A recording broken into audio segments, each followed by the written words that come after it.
সবাই খাতা নেবে। আমরা লাস্ট ক্লাস হচ্ছে তরলের সান্দ্রতা সহগটা পড়ছিলাম আর কি।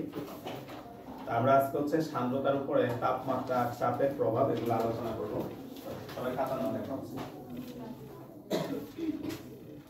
সান্দ্রতার উপর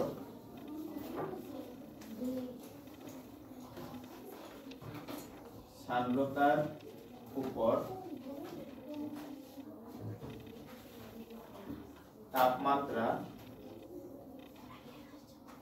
ও চাপের প্রভাব। সান্দ্রতার উপরে হচ্ছে তাপমাত্রা ও চাপের প্রভাব। আমরা লাস্ট ক্লাসে একটু বলি, আমরা লাস্ট ক্লাসে আমরা যে লাইনটা দিয়ে শেষ করছিলাম এরকম একটা লাইন ছিল যে 0 ডিগ্রি সেলসিয়াস তাপমাত্রায় তরলের যে সান্দ্রতা হয় 80 ডিগ্রি সেলসিয়াস তাপমাত্রায় সান্দ্রতা হয় 1/3, তাই না ভাই? তাহলে আমরা যদি এখান থেকে আসি 1 নাম্বার লেখা হচ্ছে তরলের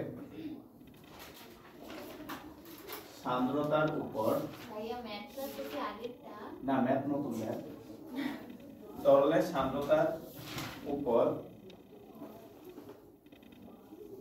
তাপমাত্রার প্রভাব।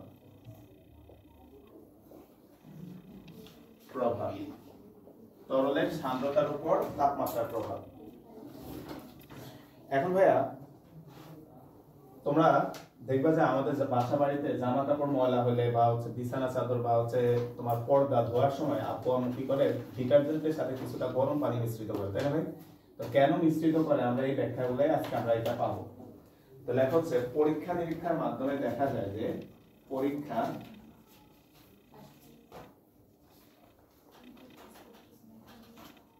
নিরীক্ষার মাধ্যমে দেখা যায় যে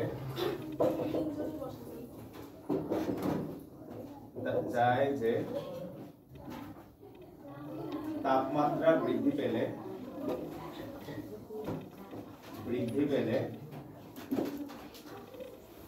তরলের সান্দ্রতা বৃদ্ধি পায়। সবাই একটু খেয়াল করি, পরীক্ষা নিরীক্ষার মাধ্যমে দেখা যায় যে তাপমাত্রা বৃদ্ধি পেলে তরলের সান্দ্রতা বৃদ্ধি পায়। যেমন ভাই আমরা লাস্ট ক্লাসেও দেখছি 0 ডিগ্রি সেলসিয়াস তাপমাত্রায় তরলের যে সান্দ্রতা 80 ডিগ্রি সেলসিয়াস তাপমাত্রায় সান্দ্রতা হয়ে যায় 1/3, তার মানে সান্দ্রতাটা কমে গেছে। কিন্তু ভাইয়া এখন পর্যন্ত বিজ্ঞানীরা এই রিলেশনটা আবিষ্কার করতে পারে নাই যে তাপমাত্রার সাথে তরলের সান্দ্রতা সরাসরি কি সম্পর্ক, এটা এখন আবিষ্কার করতে পারে। কিন্তু তারা একটা অ্যাজাম্পশন করছে, কোথায় থেকে? তারা বিভিন্ন এক্সপেরিমেন্ট করছে, এক্সপেরিমেন্ট করে দেখতেছে তাপমাত্রা বৃদ্ধি পেলে সান্দ্রতাটা কি হচ্ছে, কমে যাচ্ছে। তাহলে বলো তো মোটামুটি একটু ধারণা করা যায় কিনা সম্পর্কটা অনেকটা ব্যস্তানুপাতিক হয়, তাই না ভাই?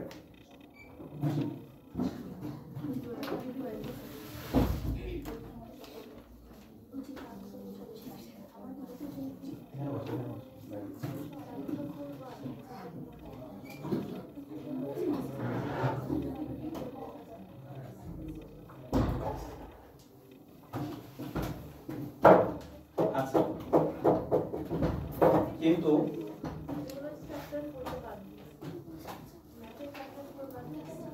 তাপমাত্রার সাথে তরলের সান্দ্রতার সরাসরি সম্পর্ক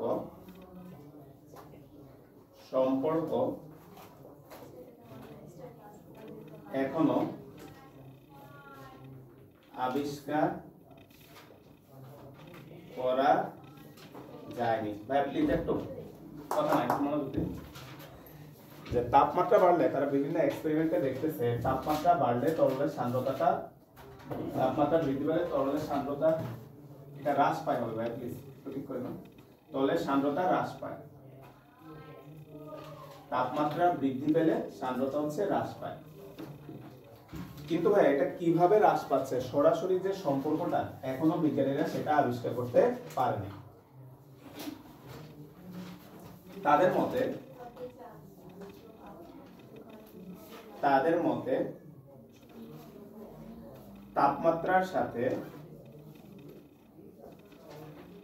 সাথে তরলের সান্দ্রতার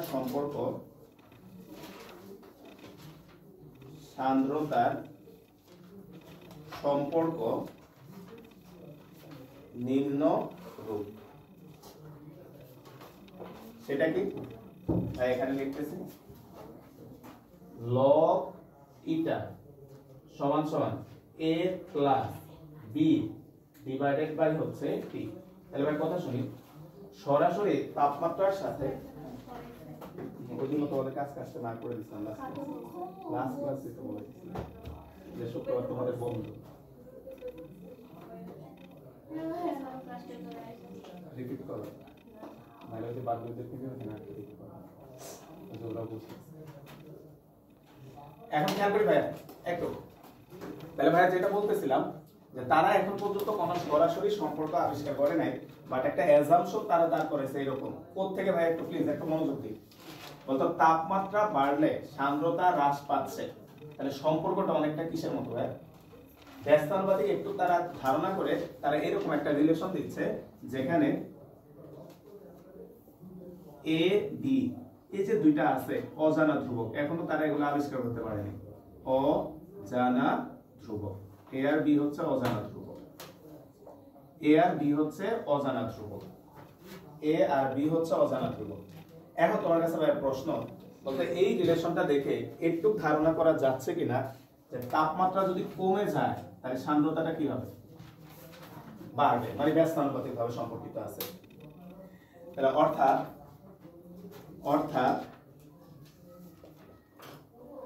তাপমাত্রা বৃদ্ধি পেলে সান্দ্রতা হ্রাস পায়। আর ভাইয়া সান্দ্রতা কি? সান্দ্রতা হচ্ছে কোন একটা প্রবাহিত হওয়ার সময় যে বাধার সম্মুখীন হয়।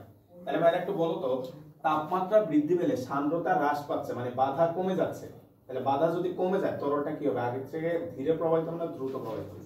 দ্রুত। ফলে তরলের গতি বৃদ্ধি পাবে, ফলে তরলের গতিটা হচ্ছে বৃদ্ধি পাবে। এখন তোমার কাছে ভাই প্রশ্ন, তাহলে একটু বলো ঠান্ডা পানি দ্রুত প্রবাহিত হয় না গরম পানি? গরম পানি, তাই না ভাই? তাহলে এটা ট্রিপল স্টার দিয়ে লেখাগুলো ব্যাখ্যায় আসে। তাই ঠান্ডা পানির চেয়ে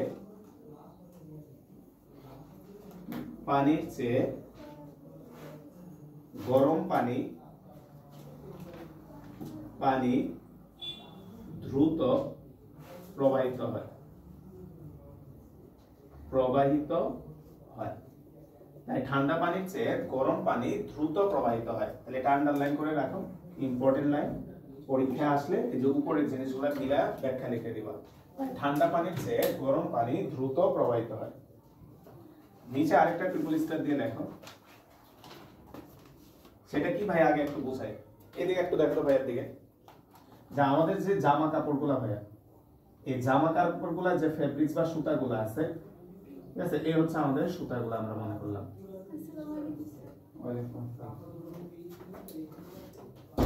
তাহলে এই হচ্ছে আমাদের ফেব্রিক্স বা সুতাগুলা। এখন আমাদের যে ময়লাগুলা আছে ভাইয়া, এই ময়লাগুলায় এই সুতাগুলার মাঝে মাঝে আটকানো থাকে। ঠিক আছে, ময়লা বলতে তো ধুলা বালু, এগুলা হচ্ছে এই জায়গাগুলোতে আটকানো থাকে। এখন তোমরা ভাই একটু বলো তো, একটা পানি দ্রুত প্রবাহিত হচ্ছে আর আরেকটা পানি ধীরে প্রবাহিত হচ্ছে, কোনটা ময়লা কাপড়গুলোকে দ্রুত সরাইতে পারবে? পানির ফ্লো বেশি আর কম, কোন ক্ষেত্রে ময়লাগুলো দ্রুত সরবে? বেশি হলে। তাহলে তুমি যখন এই যে কেন ময়লা কাপড় পরিষ্কার করতে আমরা গরম পানি ব্যবহার করি, গরম পানি দিলে পানির ফ্লো বাড়ে, ফ্লো বাড়লে এই ছিদ্রগুলোর মধ্যে দিয়ে পানি দ্রুত প্রবাহিত হতে পারে, পাস করতে পারে, তখন তারা যাওয়ার সময় ময়লাগুলো নিয়ে যায়। তো এটাই দেখো, একই কারণে ময়লা জামা কাপড় পরিষ্কার করার ক্ষেত্রে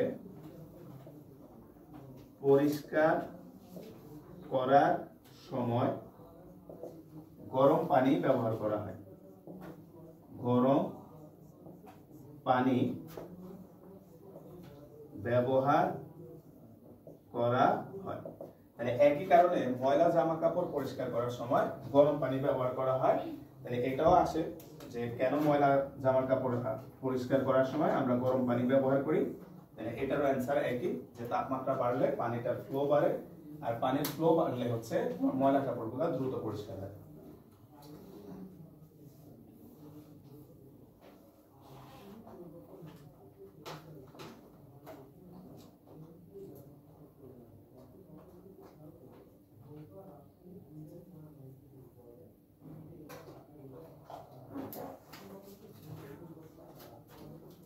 সেকেন্ড পয়েন্টটা দেখুন, 2 নম্বর পয়েন্ট, গ্যাসের সান্দ্রতার উপর তাপমাত্রার প্রভাব। যার পরে আসলে এখান থেকে শুরু করবে, এটা পরে উঠাইনি। গ্যাসের সান্দ্রতার উপর তাপমাত্রার প্রভাব, ঠিক আছে? গ্যাসের সান্দ্রতার উপর তাপমাত্রার প্রভাব আমরা টোটাল 4টা প্রভাব আলোচনা করব। প্রথমটা গেলে দ্বিতীয়টা লেখা হচ্ছে গ্যাসের সান্দ্রতার উপর তাপমাত্রার প্রভাব। লেখা হচ্ছে এটা বিজ্ঞানীরা আবিষ্কার করে ফেলছে। দেখো গ্যাসের সান্দ্রতা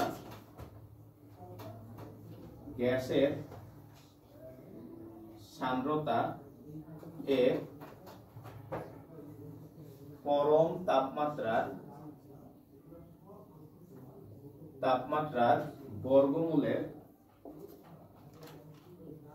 বর্গমূলের সমানুপাতিক।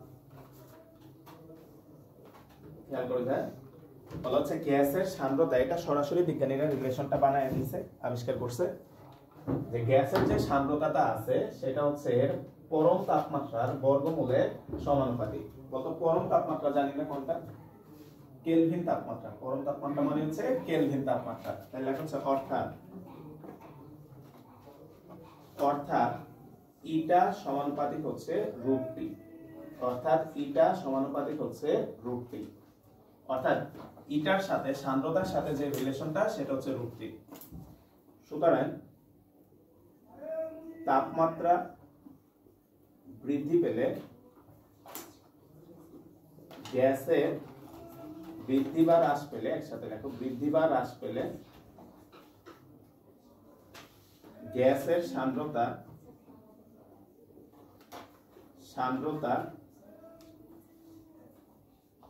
যথাক্রমে বৃদ্ধি বা হ্রাস পাবে। তাহলে তাপমাত্রা বৃদ্ধি পেলে বা হ্রাস পেলে গ্যাসের সান্দ্রতা যথাক্রমে বৃদ্ধি বা হ্রাস পাবে। অর্থাৎ সহজে মাথায় রাখবে ভাইয়া, গ্যাসের ক্ষেত্রে সম্পর্কটা হচ্ছে সমানুপাতিক, আর তরলের ক্ষেত্রে সম্পর্কটা হচ্ছে ব্যস্তানুপাতিক।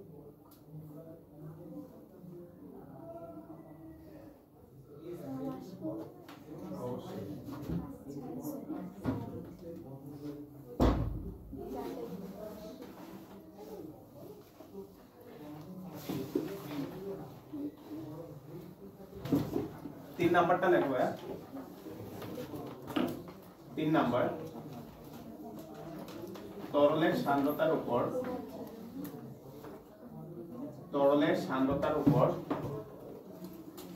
চাপের প্রভাব। তরলের সান্দ্রতার উপর চাপের প্রভাব। ভাই এদিকে। তাহলে তরলের সান্দ্রতার উপর চাপের প্রভাব, তাহলে লেখা হচ্ছে চাপ বৃদ্ধি পেলে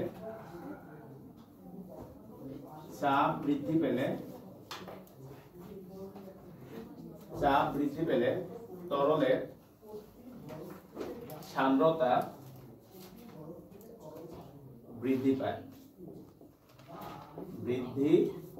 চাপ বৃদ্ধি পেলে তরলের সান্দ্রতাটা হচ্ছে বৃদ্ধি পায়।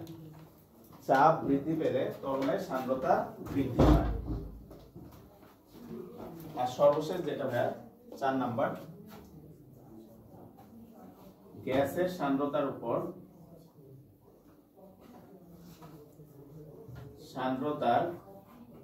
উপর চাপের প্রভাব। লেখা হচ্ছে এটা ট্রিপল স্টার দিয়ে লেখা, এটা প্রায় সময় এমসিকিউতে থাকে। গ্যাসের সান্দ্রতার উপর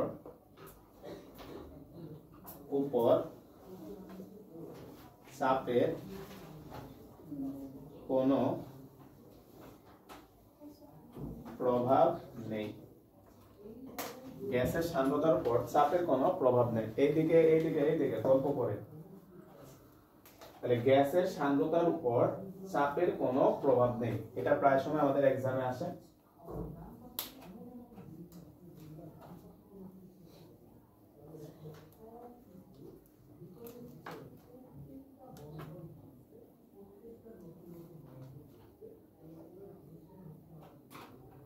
আচ্ছা, এখন সান্দ্রতা নিয়ে যারা আগে ক্লাস করেন আমি একটু বলি। সান্দ্রতা হচ্ছে কোন একটা প্রবাহিত হওয়ার সময় যে বাধার সম্মুখীন হয় তাকে আমরা বলি হচ্ছে সান্দ্রতা। এখন সান্দ্রতা নিয়ে দুইজন বিজ্ঞানী দুইটা সূত্র দিছে, একটা হচ্ছে নিউটন দিছে যেটা আমরা লাস্ট ক্লাসে পড়ছি, আর আজকে আরেকটা পড়বো হচ্ছে স্টোকসের সূত্র। তাহলে পরের টপিকটার নাম লিখি আমরা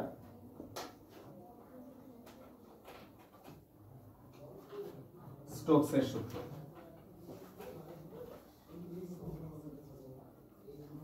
স্টোকস এর সূত্র একটু খেয়াল করি। বিজ্ঞানী স্টোকস এই সান্দ্রতা নিয়ে একটা সূত্র দিছে, আমরা এটা একটু দেখি যে উনি কি বলছেন। উনি বলছে আর ব্যাসার্ধের কোন বস্তু যখন ইটা সান্দ্রতার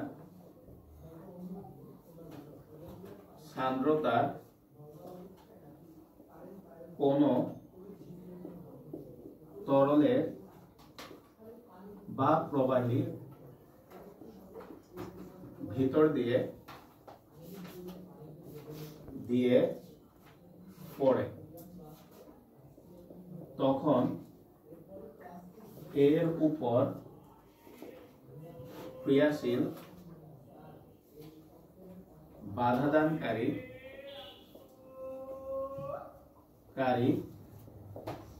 সান্দ্র বল এর ইকুয়াল হচ্ছে 6 পাই আর ইটা ভি।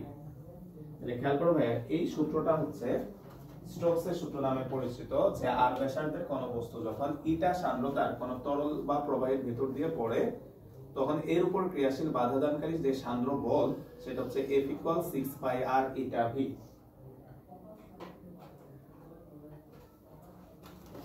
এখন সবাই ভাই একটা কথা শুনি ভাই, সান্দ্র বলের দুইটা সূত্র, এটা হচ্ছে নিউটন বলছে ভাই, প্লিজ এটা বুঝো না, অঙ্কে কিন্তু প্রবলেম হয়ে দিকে। ইটা এ ডিভি ডিভাইডেড বাই ডিওয়াই, এটা হচ্ছে নিউটন বলছে, আর সান্দ্র বল নিয়ে এটা হচ্ছে স্টোকস বলছে। এখন প্রশ্ন হচ্ছে কখন কোনটা ইউজ করব ভাই, বলি সহজে ভাই বলি। নিউটন যে সূত্রটা বলছে লাস্ট ক্লাস যারা করছিলাম ভাই, এরকম একটা পানির ফোঁটা দিয়ে তোমাদেরকে বুঝাইছে, এদিকে খেয়াল করো যে এটা হচ্ছে একটা পানির ফোঁটা, এভাবে থাকে, তুমি যদি হালকা সাইড থেকে ফু দাও ভাইয়া, এই পানির ফোঁটাটা এরকম একটা শেপ ধারণ করে। এখন তুমি খেয়াল করো তো ভাই এদিকে, অতএব পানির ফোঁটাটাকে তুমি বিভিন্ন স্তরে এরকম ভাগ করতে পারো। তাহলে যখন প্রশ্ন পড়ে বুঝবা যে প্রবাহীর একটা স্তর আরেকটা স্তরকে বাধা দিচ্ছে, কথা শুনি ভাই, প্রবাহীর একটা স্তর আরেকটা স্তরকে বাধা দিচ্ছে, তখন সেখানে কাজ করে নিউটনের সূত্র। বুঝছো ভাই কি বলছি? প্রবাহীর একটা স্তর আরেকটা স্তরকে বাধা দিবে, বলতো কোন কোন অক্ষে বাধা দিতেছে বলতে পারো ভাই? বলতে এই বস্তুটা কোন অক্ষে মুভ করতেছে? এক্স অক্ষে। তার মানে তুমি যখন দেখবা যে প্রবাহীর দুইটা লেয়ার আছে, একটা লেয়ারের উপর দিয়ে আরেকটা লেয়ার আনুভূমিকভাবে চলার চেষ্টা করতেছে, তখন যে বাধাটা হবে তখন হচ্ছে সেটা হবে নিউটনের সূত্র, এটা এ ডিভি বাই ডিওয়াই। আর স্টোকসেরটা কখন হবে দেখো, স্পষ্টভাবে বলা আছে, দেখো তরল প্রবাহের ভিতর দিয়ে কোন একটা, মনে করো একটা পাথরের টুকরা আছে, এটা তুমি পানির মধ্যে ছেড়ে দিলা, বলতে এটা কি তখন এক লেয়ার আর আরেক লেয়ার হইলো ভাই? না, প্রবাহের ভিতর দিয়ে একটা বস্তু নিচের দিকে পড়বে, তাহলে কোন অক্ষে পড়ে ভাই? তার মানে ওয়াই অক্ষ বরাবর যখন গতিশীল হবে প্রবাহের ভিতর দিয়ে কোন একটা বস্তু, তখন হচ্ছে তুমি হচ্ছে স্টোকসের সূত্রটা ব্যবহার করবে। বুঝছি ভাই কি বলছি? তাহলে আসো আমরা এগুলার একটু পরিচয়গুলো দিই। এখানে যে ভিটা আছে, এই ভিটাকে আমরা বলবো সমবেগ বা অন্তবেগ বা হচ্ছে প্রান্তিক বেগ প্রান্তিক বেগ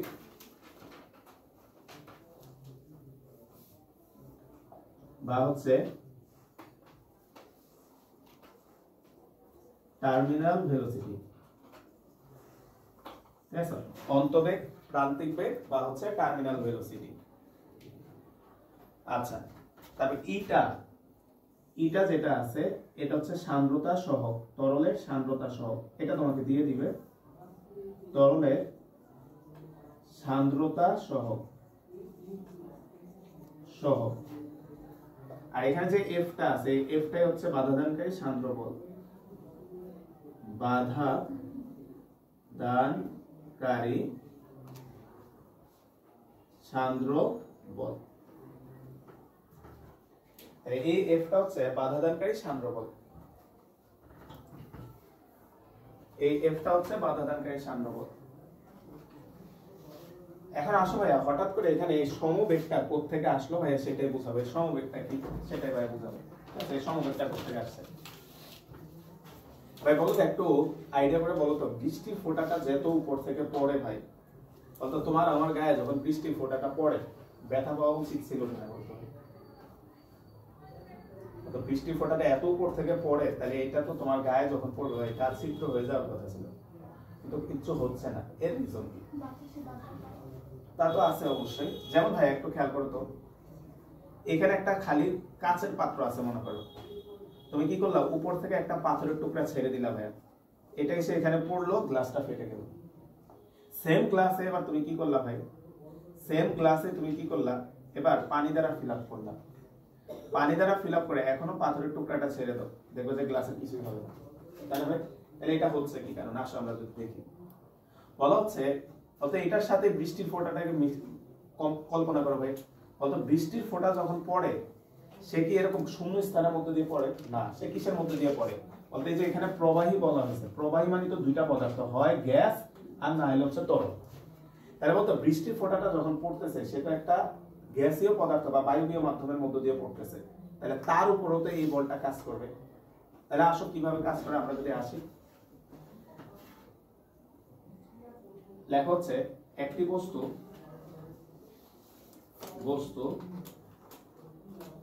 প্রবাহের ভিতর দিয়ে নিচের দিকে পড়ছে, বা একটি বস্তু প্রবাহের ভিতর দিয়ে চলাচল করার সময় এর উপর তিনটি বল ক্রিয়া করে। সবাই একটু খেয়াল করে, একটা বস্তু প্রবাহের ভেতর দিয়ে চলাচল লিখছি ভাই, তোমরা দেখছো নিচে পড়া লিখে ভাই কেটে আবার পরে কারেকশন করে চলাচল লিখছি কেন ভাই বলি? তো এই চলাচলটা দুই রকমের হইতে পারে। যেমন তুমি একটা যদি পাথর ছেড়ে দাও, এটা উপর থেকে নিচে পড়বে, পানির নিচে পড়বে। আবার পানির নিচে মনে করো একটা বায়ুর বুদবুদ তৈরি হয়েছে, তাহলে সেটা আবার কি করবে? নিচ থেকে উপর উঠবে। তাহলে ঘটনা দুইটা হইতে পারে, হয় নিচে পড়বে নাহলে কি হবে? উপর উঠবে। তো ওই কারণে ভাইয়া লিখছি চলাচল করার সময় এর উপর তিনটা বল কাজ করে। কি কি আসো একটা একটা করে পরিচয় দিই। এক নাম্বার বস্তুর ওজন, যেটাকে আমরা ডাব্লিউ দ্বারা প্রকাশ করব। এখন ওজনের বৈশিষ্ট্য হচ্ছে, ওজনটা হচ্ছে সর্বদা নিচের দিকে ক্রিয়া করে। ওজনের বৈশিষ্ট্যটা হচ্ছে, ওজনটা হচ্ছে সর্বদা নিচের দিকে ক্রিয়া করে। আসো তিনটা বল কি কি আমরা একটা একটা করে খুঁজে বের করি। সেকেন্ড যে বলটা কাজ করবে ভাই, মনে করো এক বালতি পানিতে তুমি একটা বেলুনকে ডুবানোর চেষ্টা করতেছো, তাহলে বলতো তুমি ফিল করবা কেউ একজন বেলুনটাকে উপরের দিকে ধাক্কাচ্ছে। বলতো 9 10 পড়ছে, এই বলটার নাম প্লবতা বল। এটার নাম কি ভাইয়া? প্লবতা বল। তাহলে দুই নাম্বার যে বলটা তার উপর কাজ করবে সেটা হচ্ছে প্লবতা বল, যেটাকে আমরা ইউ দ্বারা প্রকাশ করব। এই প্লবতা বলের বৈশিষ্ট্য হচ্ছে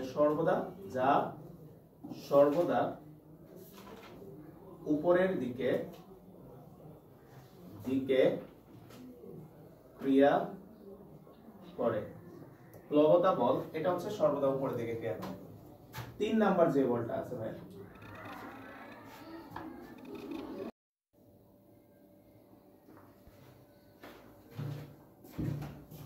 আচ্ছা তাহলে খেয়াল করো ভাই, তো কারেন্ট চলে যাওয়ার কারণে ক্লাসটা কেটে গেছিল, তো তোমরা আরেকবার খেয়াল করো। আমরা যেখানে ছিলাম একটু লেখো সবাই। একটি বস্তু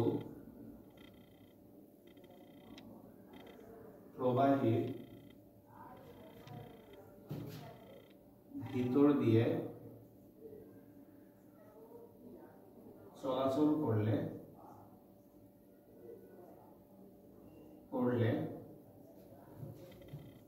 এর উপর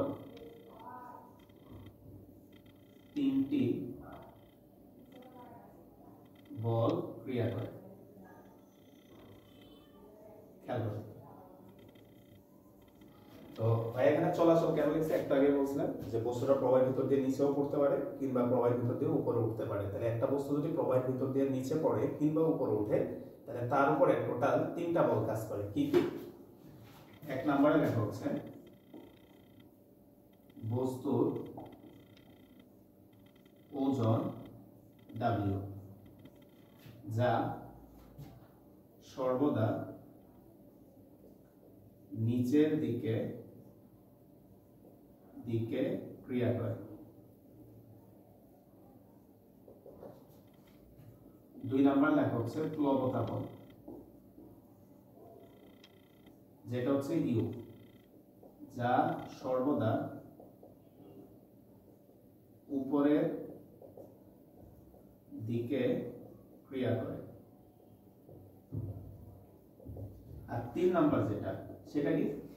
আমরা একটু আগে পড়ছি স্টোকস কি বলছে, বিজ্ঞানী স্টোকস বলছে কোন একটা বস্তু যখন প্রবাহের ভিতর দিয়ে পড়ে তখন এর গতির বিপরীতে একটা বাধাদানকারী বল কাজ করে, সেটা হচ্ছে সান্দ্র বল। 3 নাম্বার হচ্ছে সান্দ্র বল, যেটাকে আমরা F দ্বারা প্রকাশ করব। তাহলে এই সান্দ্র বলটা কত হবে খেয়াল করবে, এই সান্দ্র বলটা সর্বদা গতির বিপরীতে ক্রিয়া করে, সর্বদা গতির বিপরীতে ক্রিয়া করে, সর্বদা গতির বিপরীতে ক্রিয়া করে। এখন আসো ভাই, আমরা এই জিনিসগুলোর একটু মান বের করব আর কি, ঠিক আছে? আমরা যদি এই 3টা বল কাজ করে, আমরা এই 3টা বলের একটু মান বের করে নিই, যেগুলো আমরা একটু পরে ইউজ করব। ফার্স্টে লেখা হচ্ছে বস্তুর ওজন, W সমান হচ্ছে mg। তাহলে m এটাকে আমরা লিখতে পারি রো vg, রো v মানে হচ্ছে 4/3 pi small r cube into হচ্ছে g। এরপরে লেখা হচ্ছে প্লবতা বল, u সমান হচ্ছে, আমরা ক্লাস 9-10 এ পড়ছো, প্লবতা বল হচ্ছে v রো g। তাহলে এটাকে আমরা লিখতে পারি 4/3 pi small r cube rho into হচ্ছে g। এখন তোমরা দেখো তো ভাইয়া, এখানে বস্তুর ওজনও একটা রো আসছে, প্লবতা বলও একটা রো আসছে। বস্তুর ওজনে যে রোটা আছে এটা হচ্ছে বস্তুর ঘনত্ব, আর প্লবতা বলের যে রোটা আছে ক্লাস 9-10 এ তোমরা পড়ছো, এটা হচ্ছে তরলের ঘনত্ব। তাই এটা দুইটা আলাদা বোঝানোর জন্য এটা হচ্ছে S মানে সলিড বস্তুর জন্য, আর তরল এটার জন্য আমরা এটা লিখলাম রো F মানে ফ্লুইড বা প্রবাহী। তাহলে আমরা এগুলো বের করে নিলাম। এবার আসো আমরা হচ্ছে একটা থিওরিতে দেখি।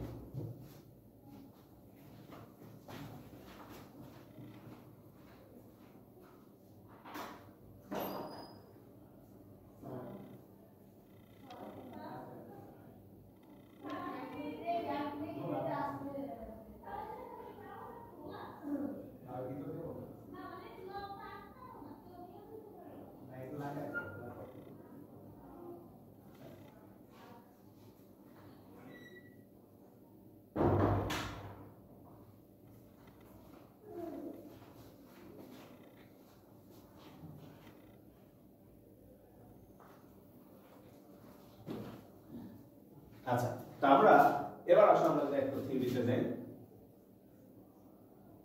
একটি বস্তু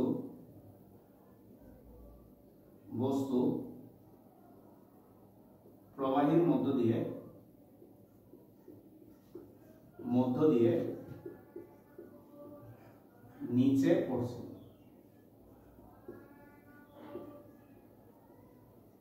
আমরা মনে করলাম একটা বস্তু হচ্ছে প্রবাহের মধ্য দিয়ে নিচে পড়তেছে, তো এই হচ্ছে আমরা আঁকলাম, মনে করো ছবিটা আঁকো সবাই ভাইয়ের সাথে।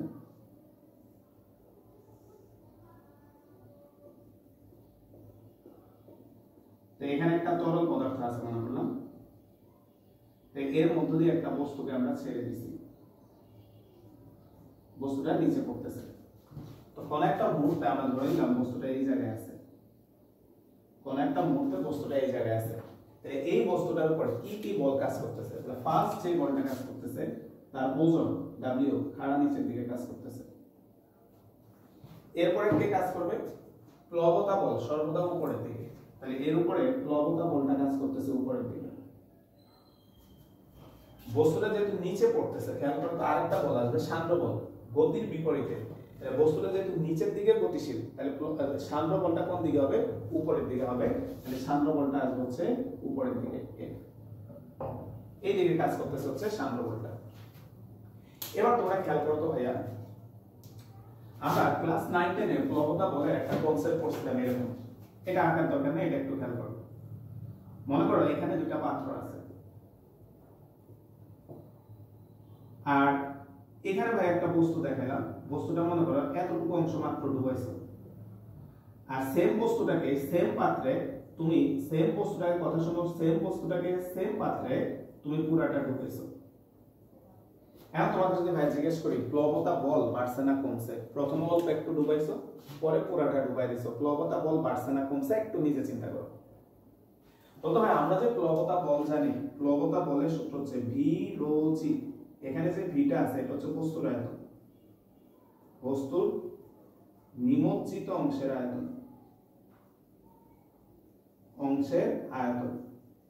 তাহলে একটু খেয়াল করো ভাই, এখানে বস্তুটাকে অল্প একটু ডুবাইছো, তাহলে নিমজ্জিত অংশের আয়তন কম, তাহলে এখানে প্লবতা বল কি হবে? কম হবে। এখানে পুরো বস্তুটা যখন ডুবে গেছে, তাহলে নিমজ্জিত অংশ পুরাটা হয়ে গেছে, তাহলে প্লবতা বল কি হয়েছে? বাড়ছে। তাহলে সবাই একটু খেয়াল করো, এই বস্তুটা যখন মাত্র তরলের মধ্যে প্রবেশ করবে, কথাটা খেয়াল করো, এই বস্তুটা মাত্র যখন তরলের মধ্যে প্রবেশ করবে তখন এর প্লবতা বলের মান অনেক অনেক কম হবে। কার তুলনায়? বস্তুর ওজনের তুলনায়। তাহলে বস্তুর ওজনটা বেশি হওয়াতে সে দ্রুত অনেকটুকু নিচে নেমে যাবে। তাহলে দ্রুত যখন নিচে নামবে, কিছু দূর নামার পরে ভাইয়া সে যখন পুরাটা নিমজ্জিত হয়ে গেছে, তখন তার প্লবতা বল আবার কিন্তু বেড়ে গেছে। তাহলে তুমি খেয়াল করো তো, এই দুইটা বল উপরের দিকে কাজ করতেছে, W নিচের দিকে কাজ করতেছে। প্রাথমিক অবস্থায় W এর মানটা বেশি থাকে, প্লবতা বল কি থাকে? কম থাকে। তাহলে W এর মানটা বেশি থাকার কারণে এই বস্তুটা দ্রুত নিচের দিকে পড়ে। কিছু দূর যাওয়ার পরে এই দুইজনের যোগফল U এবং F এর যোগফল W এর সমান হয়ে যায়। তাহলে ভাইয়া পিছনের দিকে বলের যোগফল, অর্থাৎ মনে করো U আর F এর যোগফল হলো 10 আর W হলো 10। তাহলে খেয়াল করো তো ভাইয়া, এই দিকে 10, নিচের দিকেও 10, তাহলে এই দুজন একজন একজনকে কেটে দিবে, তাহলে টোটাল বল কত হয়ে যাবে? 0। তাহলে টোটাল বল যদি 0 হয়ে যায়, বস্তুটার আর কোনো ত্বরণ সৃষ্টি হবে না, আর যদি ত্বরণ সৃষ্টি না হয়, বস্তুটা সমবেগে নিচের দিকে পড়বে। এই কারণে ভাইয়া এই যে এত উপর থেকে বৃষ্টির ফোঁটাটা আমাদের গায়ে পড়ে ভাই, সৃষ্টিকর্তা এটাকে এমন ভাবে সৃষ্টি করছে ভাই, যদি এখানে এই কনসেপ্টগুলো না থাকতো, এত উপর থেকে যদি বৃষ্টির ফোঁটাটা আমাদের গায়ে পড়তো ভাই, আমাদের শরীর ছিদ্র হয়ে যাওয়ার কথা। কিন্তু ভাই বৃষ্টির ফোঁটা কিছু দূর পড়ার পরেই তোমার U আর F এবং W এরা হচ্ছে সাম্য অবস্থা সৃষ্টি করে ফেলে। সাম্য অবস্থা সৃষ্টি করলে বৃষ্টির ফোঁটার উপর টোটাল বলটা 0 হয়, টোটাল বল 0 হলে বৃষ্টির ফোঁটাটা সমবেগে নিচের দিকে নেমে এসে পড়ে। তাহলে এটা কিন্তু খুবই ইম্পর্টেন্ট একটা ব্যাখ্যামূলক প্রশ্ন, যে বৃষ্টির ফোঁটা এত দূর থেকে পড়ার পরও আমরা কেন ব্যথা পাই না। তো আসলে আমরা যদি এই জিনিসটা একটু লিখি, লেখো ভাই আসলে সবাই। প্রাথমিক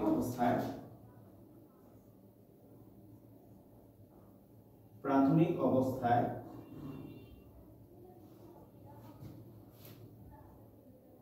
W এর মান বেশি থাকায় বস্তুটি দ্রুত নিচের দিকে দিকে পড়তে থাকে, বস্তুটা দ্রুত নিচের দিকে পড়তে থাকে, ডাব্লিউ এর মান বেশি থাকে, কার কম্পারেটিভলি ভাই ইউ এর সাপেক্ষে। একটি পর্যায়ে a প্লাস ইউ এর মান ডাব্লিউ এর সমান হয় এবং নিট বল বা মোট বল শূন্য হয়। তাহলে খেয়াল করতে ভাই, এই দুজনের যোগফল যখন ডাব্লিউ সমান হয়ে যাবে বস্তুটার উপর নিট বল শূন্য হবে। তাহলে বল যদি শূন্য হয় তার মানে কি বস্তুটা সমবেগ প্রাপ্ত হবে, ফলে বস্তুটি সমবেগ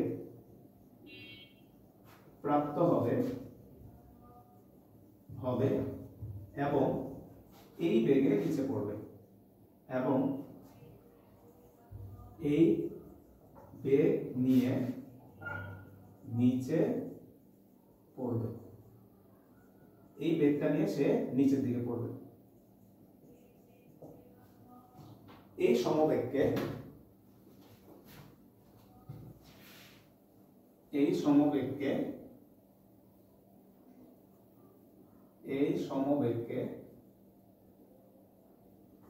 অন্তবেগ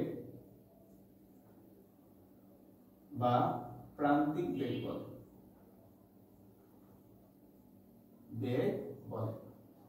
পরীক্ষা যদি আসে যে বৃষ্টির ফোঁটা এত উপর থেকে পড়ে আমরা ব্যথা পাই না কেন বা এর বেগ বাড়ে না কেন, তার অ্যান্সার লিখবে একটা, যে বৃষ্টির ফোঁটা কিছুদূর মুক্তভাবে প্রথমে পড়ে অভিকর্ষজ বলের কারণে, কিছুদূর পড়ার পরে প্লবতা বল এবং সান্দ্র বল তার ওজনের সমান হয়, সে সাম্য অবস্থা প্রাপ্ত হয়, তখন সে হচ্ছে অন্তবেগের নিচের দিকে পড়ে, তাই আমরা হচ্ছে ব্যথা পাই না। তাহলে আসো আমরা যদি লিখি ভাইয়া সাম্য অবস্থায়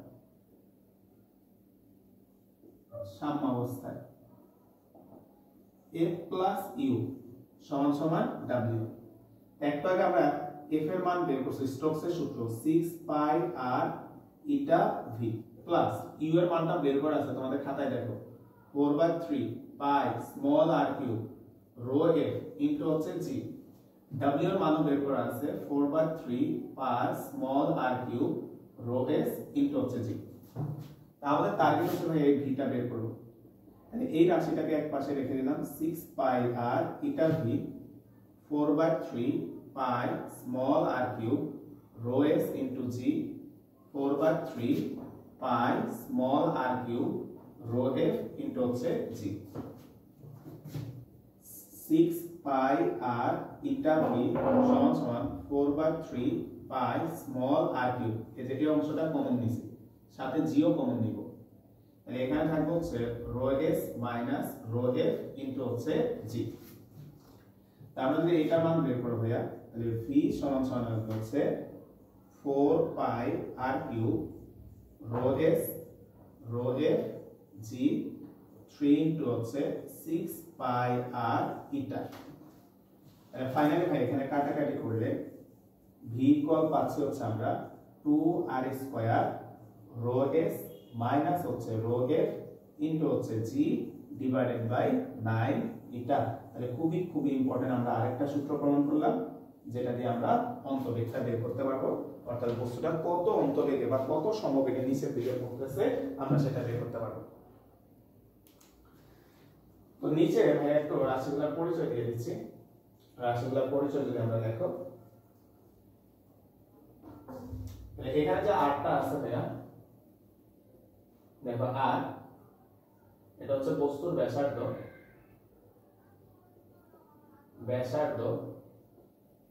রো s এটা হচ্ছে বস্তুর ঘনত্ব,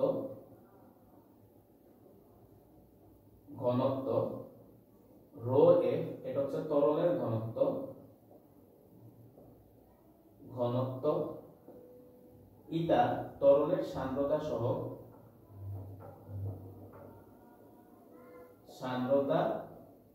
সহ আর ভি হচ্ছে অন্তবেগ। এই হচ্ছে আমাদের ইকুয়েশনটার রাশিগুলোর পরিচয়।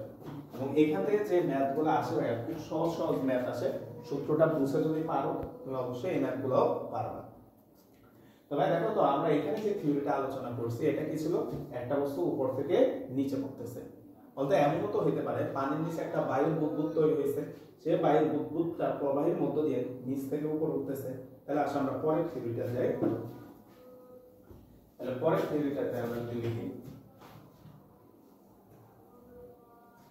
তাহলে পরের থিওরিটা লেখা হচ্ছে একটি বায়ু বুদবুদ বুদবুদ বুদবুদ তরলের মধ্য দিয়ে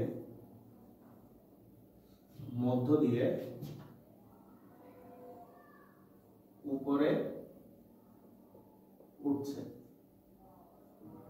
তাহলে একটা বায়ু বুদবুদ তরলের মধ্য দিয়ে উপরে উঠতেছে, তাহলে এই ক্ষেত্রে থিওরিটা কেমন হবে আমরা যদি একটু খেয়াল করি।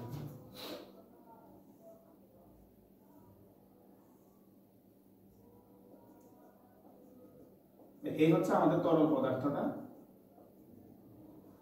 আমরা ধরে নিলাম আমাদের যে বুদবুদটা সে হচ্ছে উপরের দিকে উঠতেছে, ভাই এখানে তীর চিহ্ন দিয়ে দিলাম, সে উপরের দিকে উঠতেছে।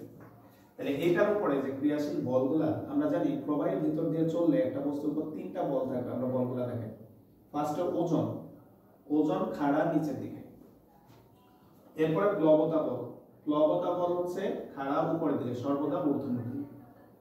এরপরে ভাই এখানে বোঝার ব্যাপারটা হচ্ছে সান্দ্র বলটা। তাহলে আমরা কি বলছিলাম, সান্দ্র বল কাজ করেন গতির বিপরীতে। তাহলে ভাইয়া গতিটা যেহেতু এখন উপরের দিকে, তাহলে সান্দ্র বল কাজ করবে কোন দিকে, নিচের দিকে। তাহলে সান্দ্র বলটাকে দেখা হচ্ছে নিচের দিকে, এটা হচ্ছে এটা।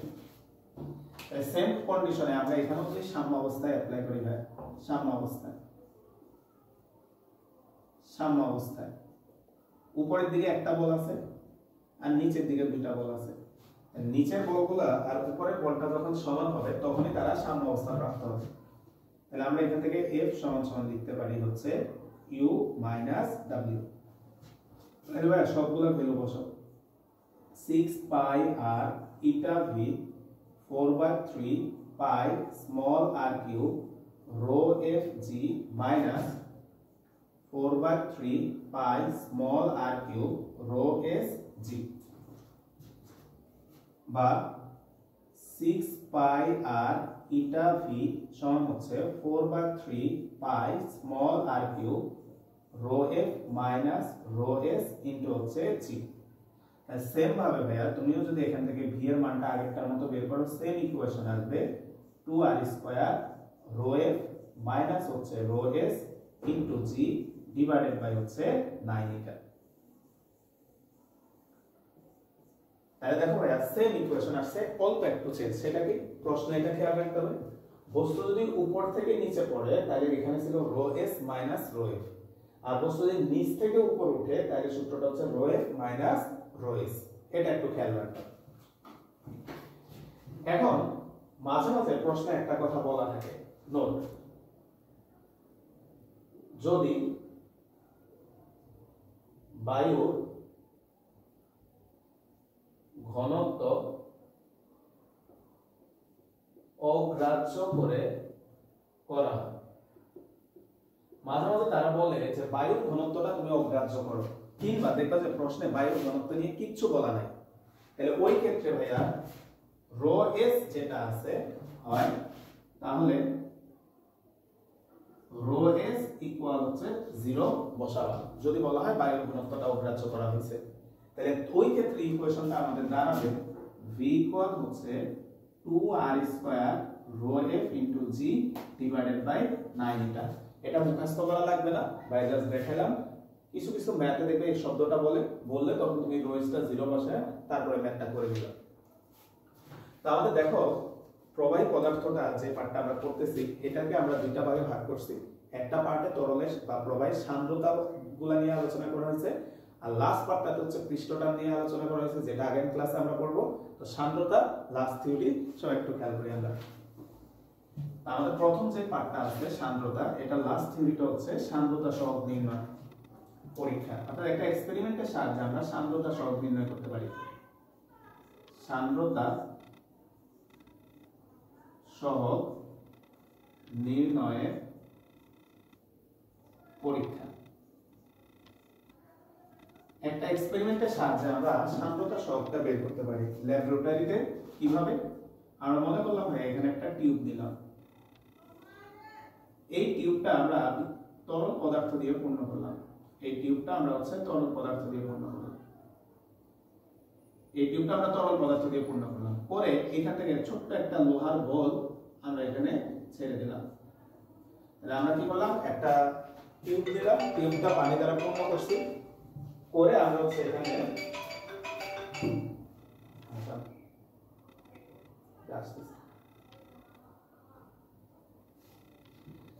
তাহলে এই টিউবটা আমরা পানি দ্বারা পূর্ণ করে আমরা এটাকে ছেড়ে দিলাম একটা বস্তুকে।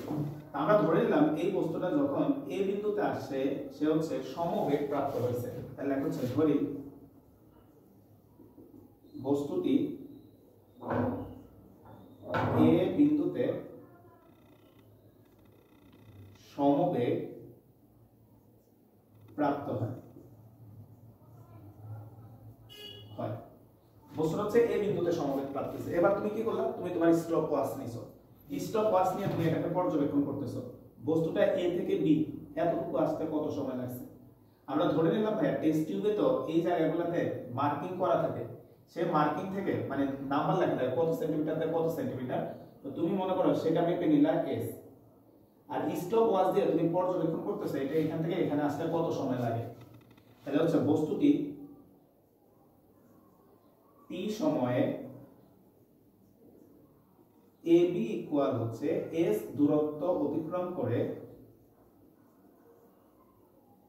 অতিক্রম করে B বিন্দুতে আসে,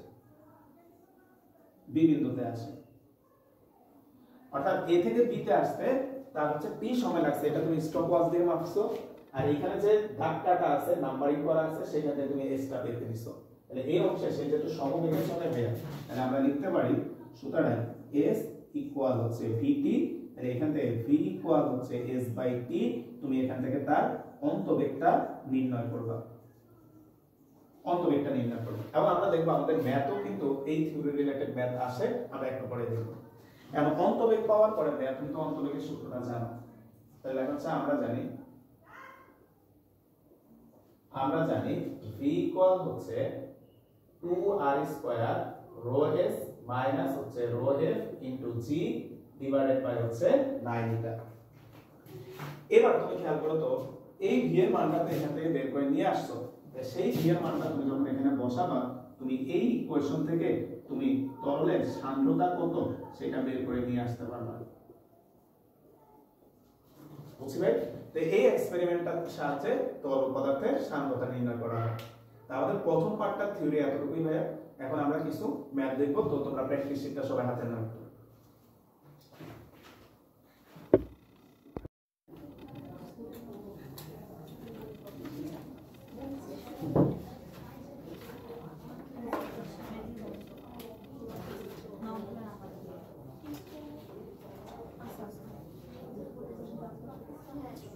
আচ্ছা ভাই প্লিজ কথা না, একটু ছোট ছোট ম্যাথ এগুলো শেষ করি। হ্যাঁ, তো এই ম্যাথগুলো করতে গেলে ভাই দুইটা সূত্র ভাইয়া, এদিকে দুইটা সূত্র লাগবে, একটা স্টোকসের সূত্র আর আরেকটা তোমার নিউটনের সূত্র।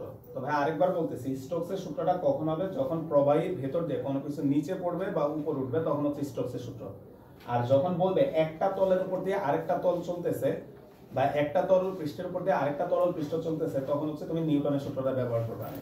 প্রথম যে কোশ্চেনটা বুয়েট 2014-15 সালে আসছে, আর 2019 সালের পর থেকে ভাইয়া শর্ট সিলেবাসে এই টপিকগুলো ছিল না, যার কারণে এখানে কোশ্চেনগুলো দেখবো অনেক আগের আগে। বুঝছি ভাই?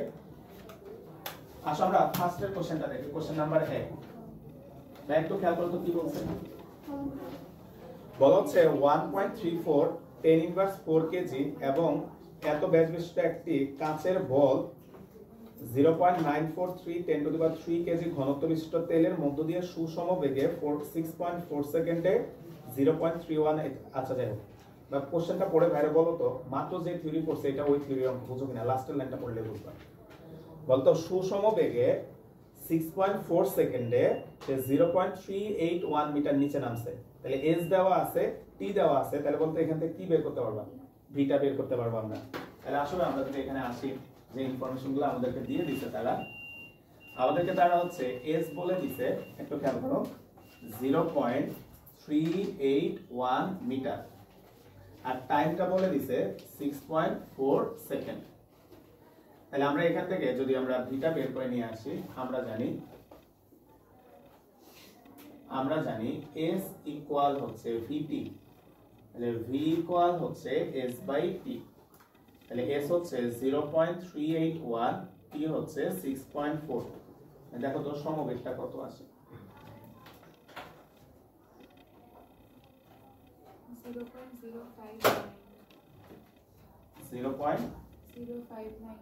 0.059 আর কত আছে?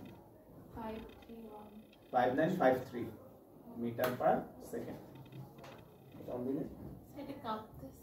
আচ্ছা, ওটা কাপুক, সমস্যা নেই।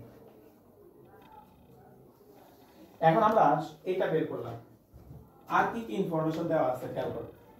বস্তুর ভর দিয়ে দিছে, দেখো বস্তুর ভর m তোমাকে দিয়ে দিছে ভাইয়া 1.34, 10 ইনভার্স 4 কেজি। না, অঙ্কটা বুঝো, একটা অঙ্ক বুঝলে দেখবা যে সহজ। এরপর ব্যাসার্ধ বলে দিছে, ব্যাসার্ধ r ইকুয়াল 4.4 ইনটু 10 ইনভার্স 3 ভাগ হচ্ছে 2, তাহলে 2.2 10 ইনভার্স 3 মিটার ব্যাসার্ধ বলে দিছে। তোমরা ভাই একটু বলো তো, আমরা একটু আগে যে সূত্রটা প্রমাণ করছি, ওই সূত্রে একটা হচ্ছে রো এস, একটা হচ্ছে রো এফ। তুমি প্রশ্নটা যদি পড়ে দেখো, একটা ঘনত্ব দেওয়া আছে, কার দেওয়া আছে বলো তো ভাই? রো এফ দেওয়া আছে, দেখো প্রশ্ন পড়লেই পাবা। কিন্তু রো এসটা বলে না, বস্তুর ঘনত্ব বলে না। তোমার কাছে ভাই প্রশ্ন, এই দুইটা ইনফরমেশন থেকে বস্তুর ঘনত্বটা বের করা যাবে না? ভর দেওয়া আছে, ব্যাসার্ধ দেওয়া আছে, মানে আয়তন বের করতে পারবা। তাহলে লেখা হচ্ছে সুতরাং বস্তুর ঘনত্ব রো এস সমান সমান m ভাগ v, m divided by v মানে হচ্ছে 4/3 পাই r কিউব। তাহলে এখানে আসবে হচ্ছে 3m divided by 4 pi r cube. তাহলে মানটা একটু বসাও ভাইয়া, ভাই এই সাইডে বসাচ্ছি, তোমরা এখানে নিচে বসাও।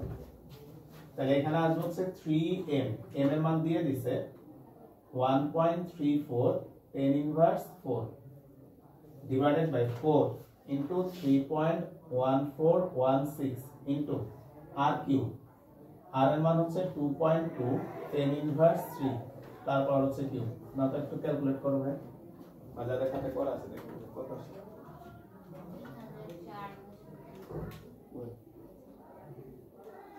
আচ্ছা, 3004.33 না কেজি মিটার পার কিউব। তাহলে ভাই দেখো, আমরা একটা মান জানি না, রো এস, এটা তুমি বের করে নিলা। এবার আমরা আসো, আমাদেরকে চাইছে ইটার মানটা বের করতে বলছে। তাহলে আমরা জানি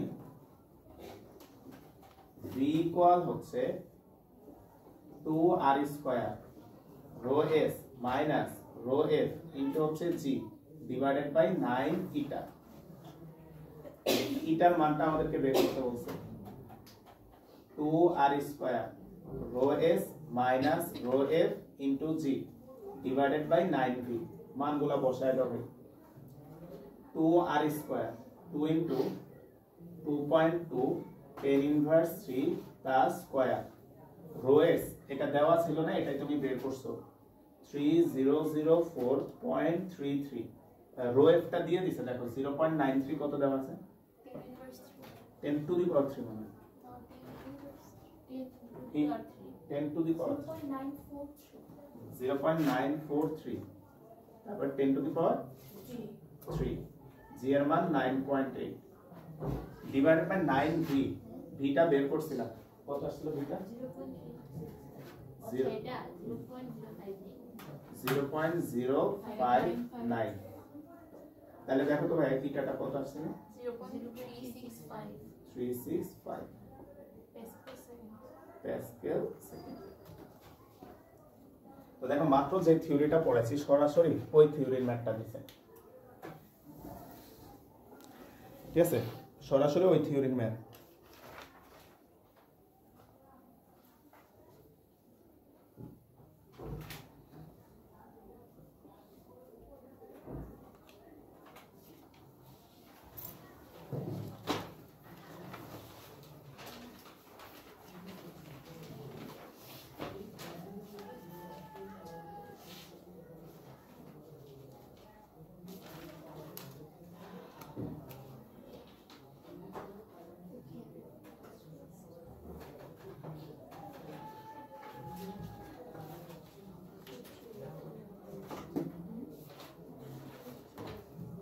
আচ্ছা সেকেন্ড কোশ্চেনটা দেখো।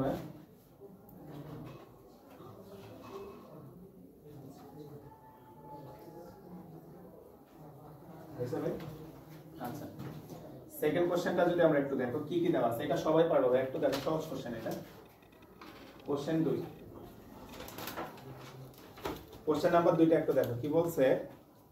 তোমাকে ব্যাসার্ধ বলে দিছে, বলছে এত ব্যাসার্ধ একটা সীসার গোলক গ্লিসারিনের ভেতর দিয়ে 6.5 10 ইনভার্স 3 মিটার পার সেকেন্ড প্রান্ত বেগ নিয়ে পড়ছে, মানে সমবেগটা তোমাকে বলে দিছে। সীসারও ঘনত্ব বলে দিছে, গ্লিসারিনেরও ঘনত্ব বলে দিছে, মানে আমাদেরকে রোএস বলে দিছে সীসা। তাহলে এটা আছে হচ্ছে 11.37 10 to the power 3 KG metre per cube. তো এটা কার মধ্যে দিয়ে পড়তেছে, বলছে গ্লিসারিনের মধ্যে দিয়ে পড়তেছে। তাহলে গ্লিসারিন হবে rho F 1.26 10 to the power 3 KG metre per cube. তোমাকে প্রান্ত বেগ বা সমবেগটাও বলে দিছে 6.5 10 ইনভার্স 3 মিটার পার সেকেন্ড। ব্যাসার্ধ আরো বলে দিছে 4 * 10 ইনভার্স 4 মিটার। তোমার কাছে সান্দ্রতা সহ এটার মানটা বের করতে বলছে। দেখো সরাসরি সূত্র সব ডাটা দেওয়া আছে।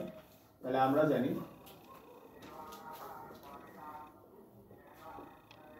V ইকুয়াল হচ্ছে 2r² rho s minus rho f into হচ্ছে g ডিভাইডেড বাই হচ্ছে 9 ইটা।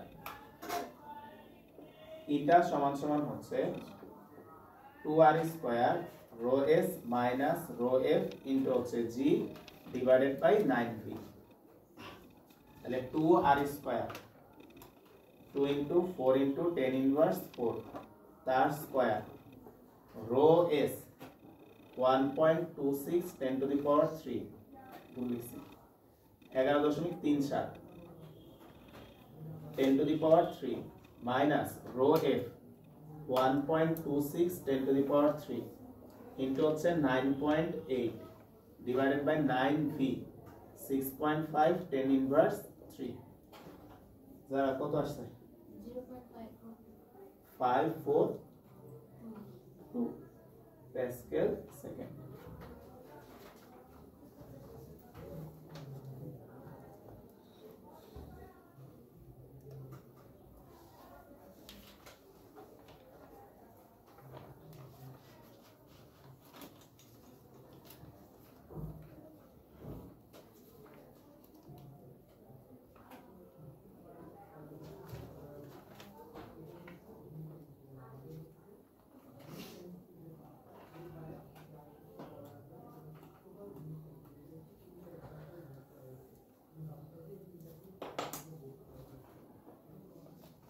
আচ্ছা 3 নাম্বার ম্যাথটার জন্য জায়গা রেখে দাও, এটা বাছাই করো। সেম এই অঙ্কটাই, ঠিক আছে, ছোট অঙ্ক বাছাই করো। আমরা 4 নাম্বার অঙ্কটায় আসি।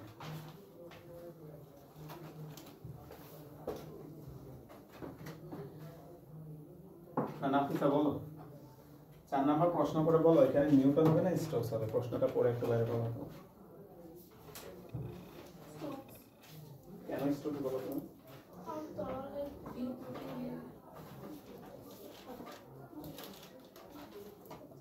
হ্যাঁ তরলের ভিতর দিয়ে পড়তেছে। হ্যাঁ হ্যাঁ স্টোকসের সূত্র F = 6πr ইটা v। তাহলে কোশ্চেন নাম্বার 4, তাহলে বাধাদানকারী বল F = 6πr ইটা v। সবগুলা ভ্যালু দেওয়া আছে, মান বসাও খালি। 6 * 3.1416 আর এর মান বলে দিছে 200 মিলিমিটার। তাহলে 10 ইনভার্স 3 দ্বারা গুণ দিতে হবে, তাই না ভাই? ইটার মানও বলে দিছে, দেখো ইটার মান বলছে 3 * 10 ইনভার্স 3 আর ভি এর মানও বলে দিছে 2.1 10 ইনভার্স 2। কত আসছে এটা ভাই? 2.37 10 ইনভার্স 4 নিউটন।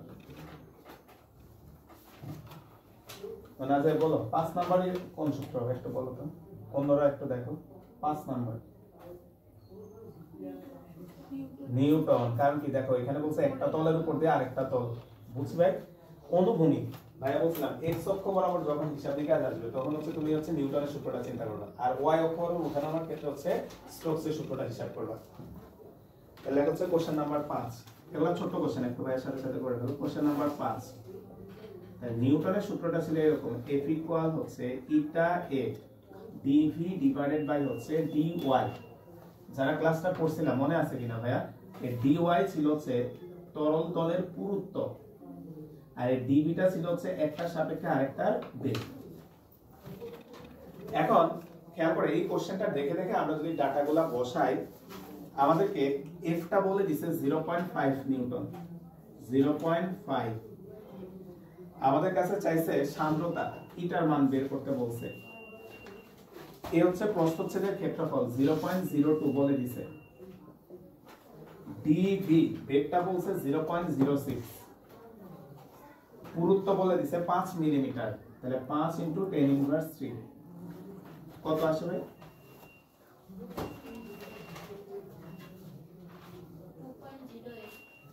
2.08।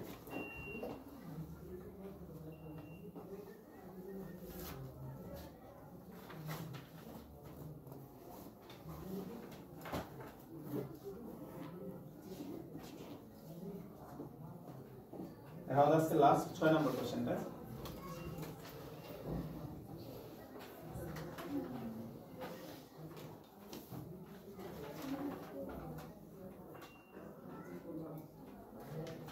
এটা একটু বোঝা, একটু খেয়াল করি ভাই। 6 নম্বর কোশ্চেনটা কি বলছে দেখো, বলা হচ্ছে একই ধাতুর তৈরি দুটি গোলক যাদের একটির ব্যাসার্ধ অন্যটার দ্বিগুণ। বলতো দুইটা যেহেতু একই ধাতুর তৈরি, এই কথা মানে তাদেরকে বোঝাচ্ছে তাদের ঘনত্ব সমান।